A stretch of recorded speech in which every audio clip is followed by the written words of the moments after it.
नमस्कार, आप सबका स्वागत है हमारे चैनल नेक्स्ट 9 न्यूज पे। मेरा नाम है दीपक गुप्ता। राजस्थान में पायलट के सीएम पद को लेकर जो लगातार सियासी घमासान मचा है, उस बीच सवाल कई सारे हैं।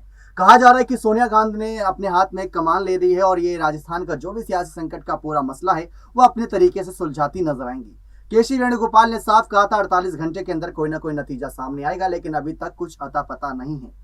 गौतम अडानी ने यहाँ पर राजस्थान का दौरा किया और जिस तरीके से नए नए प्रोजेक्ट्स को लेकर अशोक गहलोत ने ऐलान किया वो काबिलिए तारीफ है कि मुख्यमंत्री पद पर रहते हुए अशोक गहलोत अब जनता के लिए यहाँ पर तगड़े ऐलान करते नजर आ रहे हैं। तो सोचने वाली बात है कि अगर एक तरफ पायलट के सीएम पद को लेकर सवालात खड़े हुए थे, दरअसल शुरुआत हुई थी कांग्रेस अध्यक्ष पद की, लेकिन कांग्रेस अध्यक्ष पद की लड़ाई तो अब शशि थरूर और मल्लिकार्जुन खड़गे के बीच है। लेकिन जो मुख्यमंत्री कुर्सी है राजस्थान की, उनके दो दावेदार हैं, अशोक गहलोत और पायलट। ये साल 2018 से ही सिलसिला चला आया। लेकिन पायलट को सीएम किन शर्तों के आधार पर बनाया जाएगा? इतनी आसानी से किसी विधायक को सीएम पद नहीं दिया जा सकता।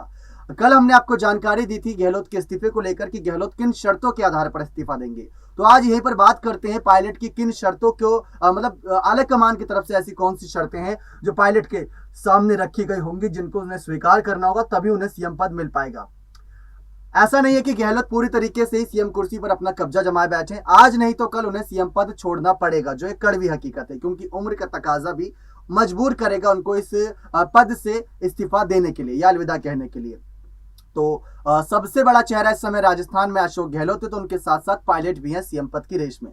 अब समझने की ज्यादा जरूरत है कि जब अशोक गहलोत के खिलाफ कहें या फिर अशोक गहलोत के गुट के खिलाफ जब राहुल गांधी की भारत जोड़ो यात्रा में पायलट शामिल हुए थे, तो वहां से सीधा गए थे दिल्ली। सोनिया गांधी से जब मुलाकात करी तो आते ही सीपी जोशी के साथ कई विधायकों के साथ उन्होंने बैठक करी। उस बैठक का जो निष्कर्ष था, उस बैठक का जो एक नजरिया था, वो विधायकों को साधने में था, विधायकों को संपर्क में रखने का था कि आपके साथ कितना विधायकों का समर्थन है। सरकार यहाँ पर जनता भले ही अपने वोटों के अधिकार से बनाती हो, लेकिन अगर आज की सियासी राजनीति आप उठाकर देखें तो विधायकों के दम पर सरकार बन भी रही है और गिर भी रही है। और यही हालात गहलोत के खेमे की तरफ से। अगर उन्होंने जो 25 सितंबर को इस्तीफे सौंपे, अगर उन पर मुहर लग गई सीपी जोशी की, तो सरकार गिर जाएगी। अब पायलट के सामने शर्तें यही हैं कि वो विधायकों को जितना ज्यादा अपने साथ बनाए रखें वो दिलचस्प रहेगा। कई सारे विधायक सामने आए, लेकिन संख्या अभी उतनी काफी नहीं है, क्योंकि अगर 92 की वर्सेस 26 देखें या 18 देखें 102 वर्सेस, तो शायद ये संख्या काफी नहीं। अगर इसका उल्टा कर दें, यानी 102 विधायक पायलट के समर्थन में और 18 विधायक गहलोत के समर्थन में हो, तो गहलोत को बिल्कुल भी इस्तीफा देने से कोई नहीं रोक पाएगा, क्योंकि आलाकमान खुद फैसला सुना देंगे। तो यही कुछ शर्तें हैं पायलट के सामने। लेकिन सचिन पायलट अभी शांत समंदर की तरह है। कहा जा रहा है कि बहुत जल्द एक तूफान उठने वाला है, लेकिन क्या तूफान उठेगा या 2023 के चुनावों का भी इंतजार किया जाएगा? क्योंकि बजट जो है, अब जो अगला बजट पेश होगा, गहलोत चाहते हैं जल्द से जल्द पेश हो और अगला बजट वो ही पेश करे। इसी के साथ साथ उन्होंने ये भी कह दिया कि हमारी सरकार रिपीट करेगी अगर जनता का प्यार और आशीर्वाद बना रहा तो।